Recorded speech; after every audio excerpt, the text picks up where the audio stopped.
आज कत्ल करता है, 10 साल मुकदमा चलता है, 20 साल की सजा होती है। कानून व्यवस्था है। ऐसे ही हमारी भागवतिक कानून व्यवस्था है। भीष्म जी सरसैया पे पड़े हुए हैं और भगवान से कहते हैं कि मैं 70 जन्म तक देख रहा हूं अपनी दिव्य दृष्टि से, मैंने ऐसा कोई पाप नहीं किया जो मुझे ये दंड मिले कि 6 महीना बाणों की सैया पर। तो भगवान ने कहा 100 के ऊपर चलो। एक बार आप राजा थे और एक सांप को उठा करके बबूल के पेड़ में बड़े बड़े कांटों में ऐसे डाल दिया और वो 6 दिन तक तड़प तड़प करके मरा। उसी का परिणाम आपको 6 महीने बाणों की सैया में। तो एक बार किसी एक आदमी का कत्ल किया तो उसको 50,000 जुर्माना या 1 लाख जुर्माना और आजीवन सजा, क्या दंड मिलते हैं? नहीं मिलते। तो हमारे तो न जाने कितने पाप हैं। अब कौन ऐसा शरीरधारी है जो झूठ नहीं बोल रहा? कौन ऐसा शरीरधारी जिससे पाप नहीं हो रहा?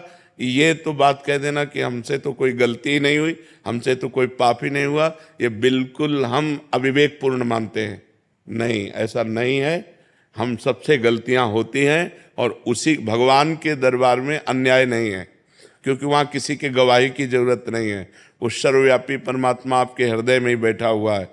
मत्ता परतरम नान्यत किंचिदस्ति धनंजय, मेरे सिवा और कुछ है ही नहीं, तो उसको गवाही की क्या जरूरत है? वो देख रहा है।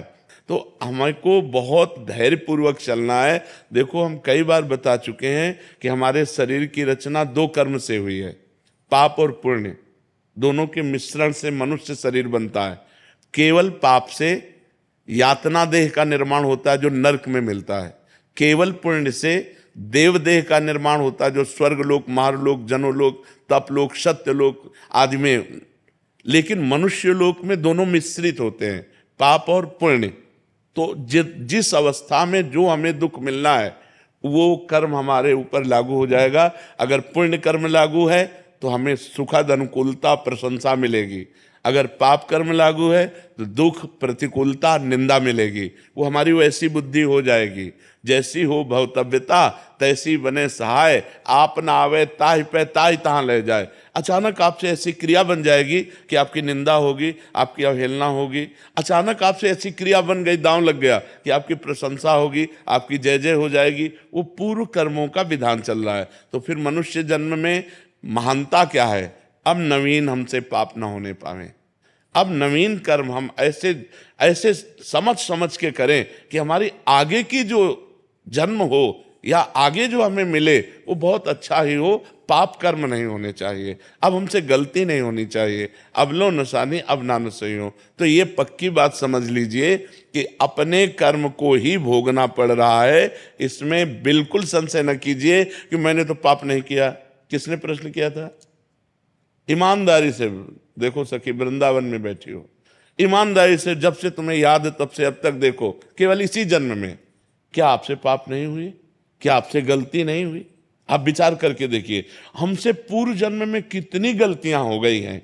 इतनी गलतियां हो गई कि भगवान ने कृपा करके मुझे मनुष्य शरीर दिया है। मेरे कर्म से मनुष्य शरीर नहीं मिला।